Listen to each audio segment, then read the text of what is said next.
Hey guys, welcome back again in College Gyan 24 partners of एडोग्रोन। मैं हूं आशीष सिंह, आपका करियर काउंसलर। आई होप यार आप सब लोग अच्छे और सेफ होंगे।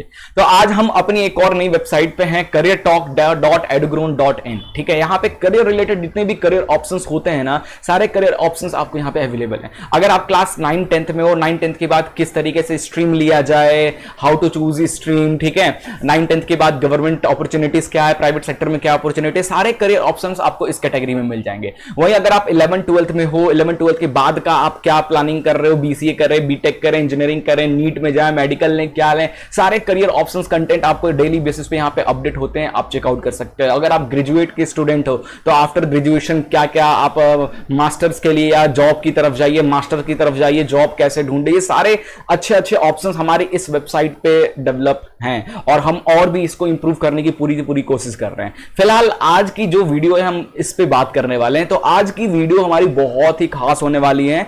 आज आपको काफी कंफ्यूजिंग जो डाउट रहता है, एक आईआईटी जेईई बच्चों को बहुत सारा डाउट्स होते हैं, वो सारी डाउट्स मैं क्लियर करने जा रहा हूं।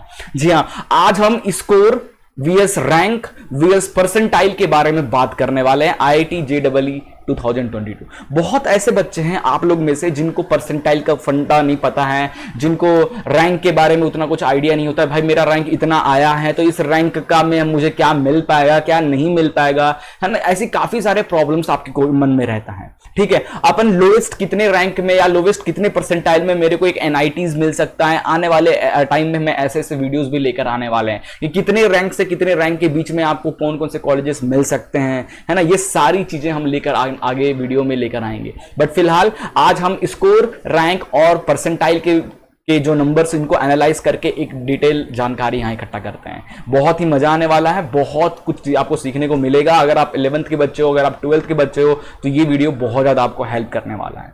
ठीक है, तो लेट नहीं करते हैं, वीडियो को शुरू करते हैं। बट एक छोटी सी रिक्वेस्ट है, चैनल पर नए हो तो चैनल को सब्सक्राइब, वीडियो को लाइक और शेयर करना, बेल आइकन को क्लिक कर लो रेगुलरली ऐसे वीडियोस के लिए। चलिए शुरू करते हैं।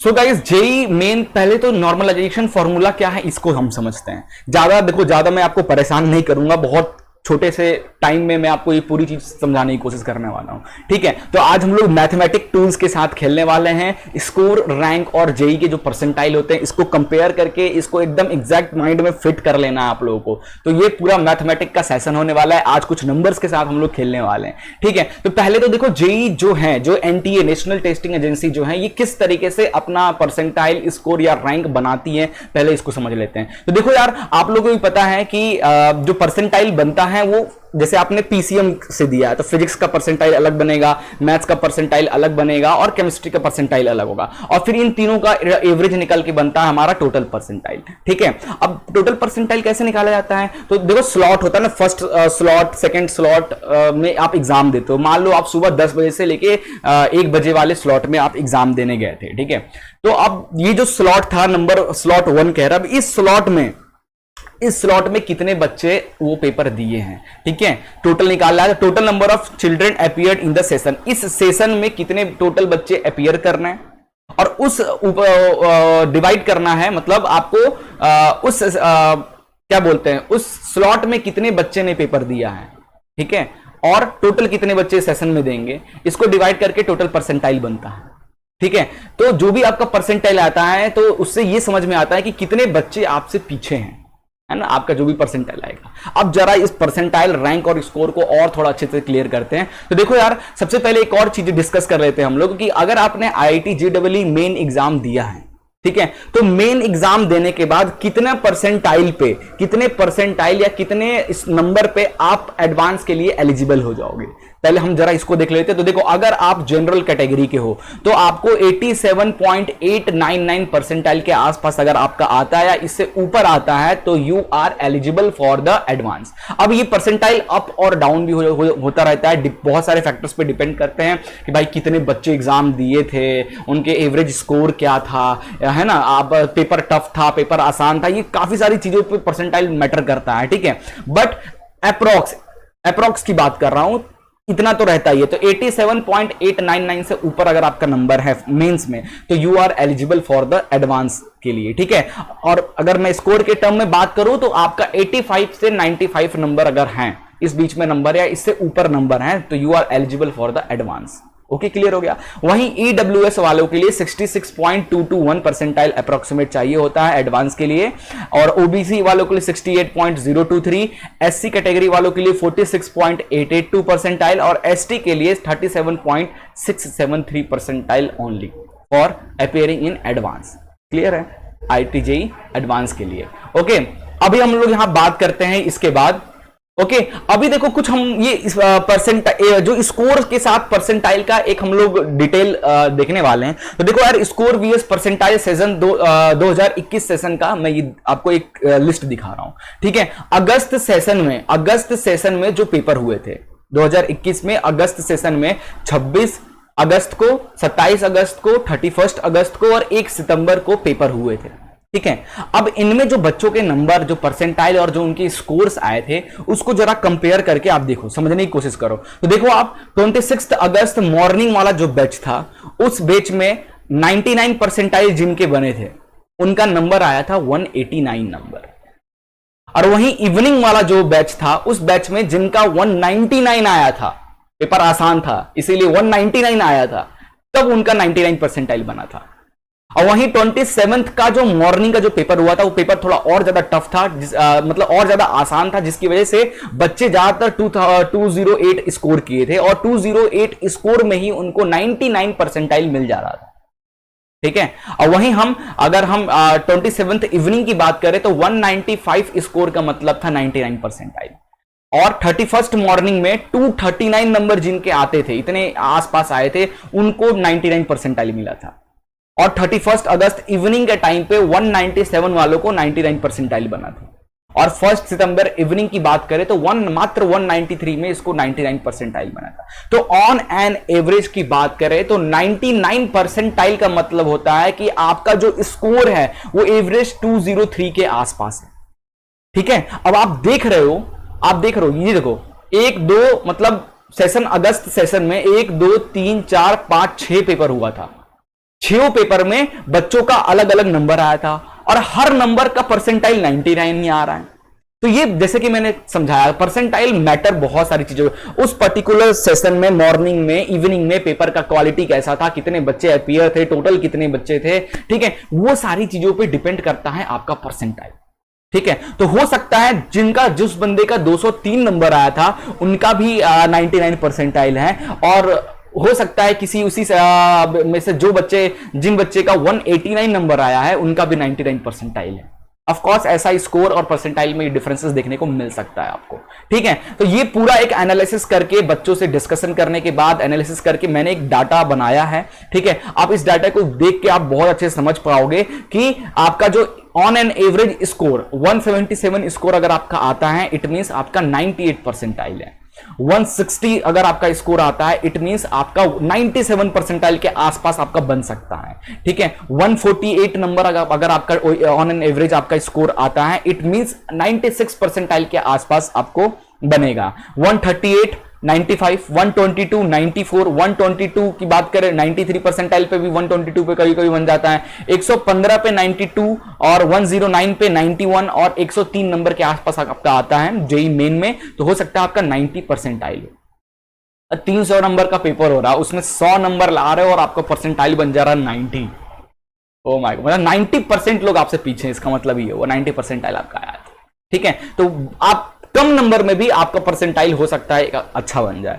ठीक है, बट आपका स्कोर बहुत मैटर करता है। इसी तरीके से अगर आप फेब सेशन को भी ऑब्जर्व करोगे, मैं फेब सेशन का भी ये डाटा बनाया है, इस डाटा का अगर आपको लिंक चाहिए ना, तो ये पूरा का पूरा आर्टिकल वीडियो की डिस्क्रिप्शन में दे दूंगा, जिससे आप परसेंटाइल और स्कोर के बीच में ना थोड़ा सा दिमाग आपका खुल जाएगा और आप चीजों को समझ पाओगे।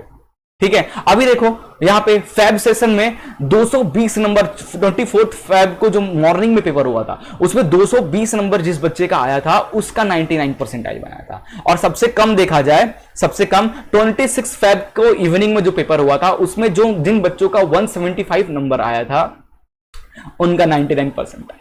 तो ऑन एन एवरेज की बात करें तो अगर आपका 200 नंबर पे 99 परसेंटाइल, फैब के सेशन में 200 नंबर जिनका आ रहा था, 200 नंबर के आसपास जो बच्चे थे उनका 99 परसेंटाइल के आसपास बन रहा था, और ये स्कोर आप देख सकते हो। आई होप अभी आपको परसेंटाइल और स्कोर के बीच में थोड़ी बहुत रिलेशन समझ में आ रहा होगा। ठीक है। तो आपके स्कोर पे डिपेंड करता है कि भाई आपका कब हो सकता है कि आपने 24 फेब का मॉर्निंग का पेपर दिया तो आपका 220 में 99 परसेंटाइल बन रहा है, वहीं अगस्त सेशन अगर आप दिए होते तो आपका 189 में ही 99 बन जाता, और अगर 200 आ जाते अगस्त वाले में तो हो सकता था 99 पॉइंट कुछ 5-6 परसेंटाइल आपका हो जाता, है ना। तो डिपेंड बहुत सारे कैटेगरीज पे करता है। आई होप आपको परसेंटाइल, तो बहुत बच्चे बोलते हैं ना यार मेरा जेईई में 90 परसेंटाइल आया है, अबे 90 परसेंटाइल में कॉलेज भी नहीं मिलते हैं, एनआईटीज कितने एनआईटीज और आईआईटीज छूट जाते हैं 90 परसेंटाइल, लगता है कि अरे भाई 90 परसेंटाइल। स्कोर तो देखो 90 परसेंटाइल का यहाँ पे स्कोर 97 नंबर ही, 300 में से 97 नंबर आपका आ रहा है और 90 परसेंटाइल लेके बैठे हुए। तो परसेंटाइल पे उतना ज्यादा कंफ्यूज मत होना कि अच्छा परसेंटाइल, अगर आपको आईआईटीज चाहिए तो आपको कितना परसेंटाइल लाना होगा, टॉप के आईआईटीज अगर आपको चाहिए ना तो 99.95 परसेंटाइल के ऊपर हो गया तब जाके कहीं आपको टॉप के आईआईटीज मिलेंगे। 99.5 के ऊपर हो गए ना तब आपको एनआईटीज ट्रिपल आईटीज मिलेंगे। तो भाई अगर कोई बच्चा कहता है आपके सामने आके भाई मेरा 99.5 परसेंटाइल आया, इट मीन्स हाँ बच्चा ने मेहनत किया था और उसका सच में इतना बहुत बड़ी बात है। अगर कोई आपको 98 परसेंटाइल भी कहता है ना तो बोला 98 परसेंटाइल ये तो बहुत कम स्कोर होगा, फिर तो ऑफ कोर्स देख लो 175 नंबर 300 में, है ना। चलो अब देखो हम थोड़ा सा एक्सपेक्टेड जेईई 2022 का एक्सपेक्टेड मार्क परसेंटाइल और रैंक को एनालिसिस करते हैं। तो देखो जेईई मार्क की अगर आपका 300 से लेकर 281, 300 से लेकर 281 के बीच में अगर आपका नंबर आता है, मार्क्स आता है, इट मींस आपका जो परसेंटाइल है वो 99.99 इतने से 100 के बीच में होगा। तेरी मतलब अगर आप 300 में से 290 नंबर ले आए हो या 285 नंबर ले आए हो, 285 इट मींस आपका जो परसेंटाइल होगा 99.9926 के आसपास। और ऐसा कभी होता है तो आपका जो रैंक 1 से लेकर रैंक 20 के बीच में आप आ जाओगे। वहीं पे अगर आपका स्कोर 271 से 280 के बीच में अगर आपका स्कोर आ रहा है, इट मींस आपका परसेंटाइल जो बनेगा कुछ इतना 99.99 से 997 से 994 के आसपास। और इसमें आपका जो रैंक बन सकता है 80 से 24 से 80 के बीच में आपका रैंक बन पाएगा। वहीं अगर आप स्कोर करते हो 263, है ना, 263 अगर आप स्कोर करते हो, 263 से 270 के बीच में अगर आपका जेईई मेन में स्कोर आता है या एडवांस में स्कोर आता है तो आपका जो परसेंटाइल बनेगा, जेईई मेन की बात करें स्पेशली, तो 99.990 से लेके 99.994 के बीच में आपका परसेंटाइल बनेगा। और आपकी जो रैंक होगी ऑल ओवर इंडिया 83 से 85 के बीच में रैंक होगी। बहुत अच्छी बात है, बहुत अच्छे आईआईटीज मिल जाएंगे इस रैंक में। तो अगर आपका परसेंटेज स्कोर 250 से 262 के बीच में, तो आपका परसेंटाइल कुछ इस रेंज में होगा और आपकी रैंकिंग 85 से 210 के बीच में आपकी रैंकिंग हो सकती है। अगर आपका नंबर स्कोर जो आया है 241 से 250 के बीच में अगर आपका स्कोर है, इट मींस आपकी परसेंटाइल 99.96 से 99.97 के बीच में बनेगा और आपको जो रैंक होगा 215 से 367 के आसपास आपका रैंक होगा। ये ऊपर नीचे भी हो सकता है, डिपेंड करता है कि भाई इस साल कितने बच्चों ने जेईई एग्जाम दिया, उस पर भी डिपेंड करता है। ठीक है, अब बात कर ले, अगर आपका नंबर 231 से 240 के बीच में आता है तो आपका परसेंटाइल 99.93 से 99.95, इट मींस आप 600 के रैंक के अंदर रहोगे, 600 के अंदर आपका रैंक होगा। अगर आपका नंबर 221 से 230 के बीच में आता है तो आपका जो परसेंटाइल होगी 99.90 से 99.92 के बीच में परसेंटाइल होगा आपका, और आपकी जो रैंक होगी 1000 से अंदर होगी, है ना। तो आप समझ लो अगर आपका इतना स्कोर या इतना परसेंटाइल आता है तो आप 1000 रैंक के अंदर कहलाओगे। और 1000 रैंक के अंदर हो इट मींस बहुत अच्छे अच्छे कॉलेज आपको मिल जाएंगे, आईआईटीज, बहुत अच्छे अच्छे आईआईटीज, नहीं तो टॉप के एनआईटीज, नहीं तो टॉप आईआईटी बैंगलोर जैसे, आईआईटी हैदराबाद जैसे कॉलेजेस मिल सकता है, ट्रिपल आईटी। ठीक है, वहीं अगर आपका 211 से 220 के बीच में आपका नंबर आ रहा है तो आपका परसेंटाइल 99.85 कुछ करके होगा और आपकी जो रैंक बनेगी वो आपका 1000 से 1300-1400 के अंदर बनेगा। ठीक है, अभी मैं ये आर्टिकल दूंगा तो आप आराम से देख लेना। अभी मैं थोड़ा सा बॉटम चलते हैं, जो एवरेज बच्चे जो होते हैं उनका इसको। तो अगर आपका जेईई में 91 से 100 के बीच में, बहुत मिनिमल एरिया 91 से 100 के बीच में अगर आपका स्कोर आया है, इट मींस आपकी परसेंटाइल 94.99 से 96 के आसपास आपकी परसेंटाइल होगी और आपका जो रैंक होगा वो 35,000 से 46,000 के अंदर होगा। और 35,000 से 46,000 के अंदर हाँ कुछ ऐसे प्राइवेट के टॉप यूनिवर्सिटीज है जो आपको मिल पाएंगे, कुछ ऐसे ट्रिपल आईटीज, आईआईटीज, एनआईटीज तो नहीं मिल पाएंगे, लेकिन हाँ कुछ अच्छे प्राइवेट कॉलेजेस हैं जो आपको इस रैंक में मिल पाएंगे। ठीक है, तो आप देख लो, मतलब 300 में से अगर आप 95 नंबर ला रहे हो तो आपका परसेंटाइल कितना बन रहा है, 94 के आसपास। किसी को बताओगे तो सामने वाला परसेंटाइल के बारे में अगर जिसको पता नहीं हो तो बोलेगा अरे यार मेरा बेटा ने तो 94 परसेंटाइल लेकर आया है। और उस 94 परसेंटाइल का एक्चुअल मतलब क्या है, जो पढ़ा लिखा है, जो जानता है इस फील्ड में है, वही बता पाएगा कि भाई 94 परसेंटाइल कुछ नहीं है। अगर आपको आईआईटीज, ट्रिपल आईटीज, एनआईटीज चाहिए तो आपको 99 अप्रोक्सीमेट 99.8 से ऊपर रहना है। 99.8 से ऊपर रहोगे तभी आपको एनआईटीज, आईआईटीज और ट्रिपल आईटीज मिल पाएंगे, समझ रहे हो? ओके, और वही आपकी रैंक अगर 101 से 110 के बीच में आपका स्कोर आता है तो 96 के आसपास आपकी ये बनेगी परसेंटाइल, और आपका जो रैंक होगा वो 26,000 से 34,000 के बीच में होगा। ठीक है, और यहाँ पे काफी सारे इस रेंज में ट्रिपल आईटीज कॉलेज मिल जाते हैं। इस रेंज में कुछ ट्रिपल आईटीज कॉलेज है मिल जाते हैं, कुछ जो नए खुले हैं और थोड़े ओल्ड है। ठीक है, तो ये मैंने आपको ओवरऑल डाटा बताया, और ये मैं आपको एक रैंक वीएस मार्क का आपको एक वही बता दे रहा हूं, कौन सा रैंक में क्या नंबर तक आप पाओगे, आई होप समझ पाओगे। और कुछ एफएक्यूज क्वेश्चंस के साथ आपको छोड़ते जा रहा हूं। कुछ डाउट वगैरह आता है तो इस एफएक्यूज क्वेश्चंस हैं, इसमें काफी सारे आपके क्वेश्चंस हैं जिसका मैंने यहाँ पे आंसर दे रखा है। आई होप ये हेल्प करेगा। ये आर्टिकल के लिंक वीडियो के डिस्क्रिप्शन में मिल जाएगा, है ना। बाकी कुछ भी डाउट होता है तो आप कमेंट करके जरूर बताएं। कुछ सुझाव देना चाहते हैं, कुछ फीडबैक देना चाहते हैं, कहीं पे मैं कुछ गलती किया हूं तो ऑफकोर्स आप मुझे भी गाइड कर सकते हैं। ठीक है, कमेंट करके जरूर बताइएगा वीडियो कैसा लगा। आई होप आपको स्कोर, परसेंटाइल और रैंक ये टॉपिक बहुत अच्छे से समझ में आ गया होगा। अब नेक्स्ट जो मेरी वीडियो होगी उसमें मैं कुछ लोएस्ट जो स्कोर वाले जो बच्चे हैं उनके लिए कौन कौन से कॉलेजेस मिल पाएंगे मैं उस पे लाने वाला हूं। कितने रैंक से कितने रैंक पे, या कितने परसेंटाइल से कितने परसेंटाइल, या कितने स्कोर से कितने स्कोर के बीच में आपको कौन से कॉलेज मिल सकते हैं, अच्छे कॉलेजेस, उस पर मैं नेक्स्ट वीडियो लेकर आने वाला हूं। तो स्टे ट्यून, मिलते हैं नेक्स्ट वीडियो में। Goodbye, take care and जय हिंद।